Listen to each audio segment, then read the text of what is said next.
Home. 2 weeks after buying the house, you and Kojo finally moved in. At last, you had your own home shared with the man you loved. The air around smelled of pine and lemon since you and Kojo spent nearly the whole day cleaning and unpacking your stuff. And with the generous help from the Urushiki-sama, it was easy buying furniture that Tengen and Gome had generously helped Kojo move in.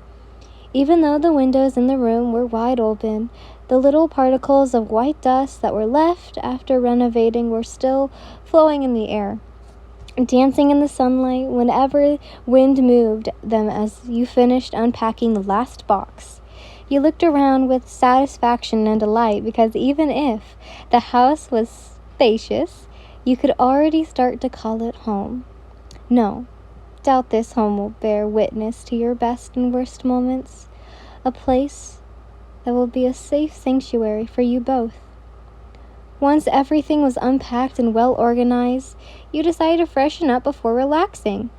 Suddenly, strong arms wrapped around your waist from behind as warm lips touched the smooth skin on your neck, leaving small butterfly kisses on the base, sending shivers after shivers down your spine. You gasped when another kiss was placed at a sensitive spot just near your earlobe. "Ko!" said man's hand snuck under your hinabajin without even the slightest infliction of shame and wandered all over your waist, stomach, and chest. "What are you doing?" Celebrating, he whispered in your ear, followed by his teeth nibbling on your earlobe before putting it a bit. Hips ground against your ass with one purpose only, so you could feel the growing that was growing in his pants. "Ko, now's not the time for this," you scolded. "We still have to get finished unpacking." Kojo released a disappointed whine as you pulled away from him. You reached for a box that contained his clothes. "Here, take your clothes and go put them in the closet," you tell him. "Yes, my sweet flame." He sighs, but smiles nonetheless before doing as told. You felt a bit guilty of denying him and leaned up to kiss him on the cheek, your actions lightening up his mood somewhat. You both then heard a soft thud and quickly looked to see Senjiro struggling with a large box filled with books. The mini Rengoku soon glanced at you two. "Oni-chan, where do you want this?" he asked his big brother. Oops! He almost forgot that Senjiro is here helping them unpack as Kojo smiles.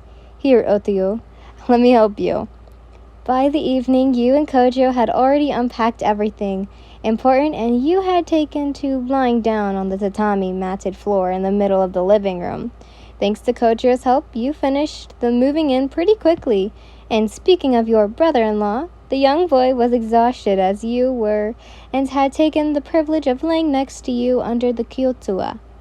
You had never gotten over just how big Senjiro is growing. Indeed, the boy seemed to be growing like a weed since you'd first met him. Yet, he hardly seemed bigger than 10 years old.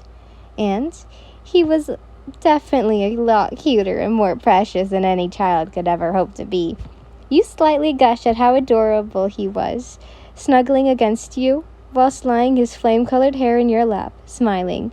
You gently caressed your fingertips across his forehead. Yes, today's been exhausting, with the three of you being back and back of moving and rearranging the furniture about, and unpacking box after box, the young Rengoku being a big help that he deserved a little rest. Also, it must have been absolute relief for the mini Rengoku to be away from Shinjiro-sama. Luckily, your home wasn't too far from the Rengoku residence, meaning it wouldn't be much trouble for Shinjiro to come visit, or perhaps stay the night if he ever needed a home away from home. You feel a certain kind of happiness that you hadn't felt a while, as you begin to contemplate on what to cook for tonight's dinner in your honor of your new home. It was still a bit nerve-wracking, thinking about all the necessary and difficulties the future would bring, but you were happy that you had Kojo by your side, and that this was a step forward you were both making together. "My love," Kojiro's voice called as he enters the living room. His eyes wind slightly upon seeing you with Senjiro snuggled in your lap as you quickly splush him not to wake the younger. Inside voice, Ko, you tell him. Kojiro felt his heart swell, hearing the words leave your mouth. The nostalgic sense reminding him of how his beloved mother, Ruka, used to kindly scold him for being too loud as not to wake Senjiro. Sorry, he apologized, making his way over to you. He sits down next to you and rests his hand on your shoulder. I finished setting up our room, he says. You blinked, not sure why he's telling you that, but nonetheless you smile, before placing a sweet, loving kiss on his forehead as an award. Good job, my hard-working husband, you say playfully. After a brief moment of silence, Kojiro averted his golden eyes towards Senjiro, who was still napping. Is Otomo staying the night? Don't know, but I wouldn't mind. Besides, it feels wholesome having him with us. That it makes me feel like a mother, he interrupts. His remark made you blush. I was going to say relaxed, Ko, you grumbled, glaring into those beautiful big eyes of his. Oh, okay then. My bad, my sweet flame, he says. You rolled your eyes at his antics, feeling it was no use getting mad at him for being a lovable dork. I was thinking that, though, you giggled. Oh, do you wish to raise Senjiro? Kojiro asked somewhat tentatively, not sure how you would respond to such a question. You didn't respond immediately, since his question confused you greatly. And just as he was about to apologize, you speak. He's like 12, Ko. He is my brother-in-law. Silence. I don't really know. Just because I can't raise Senjiro doesn't mean I don't care about him.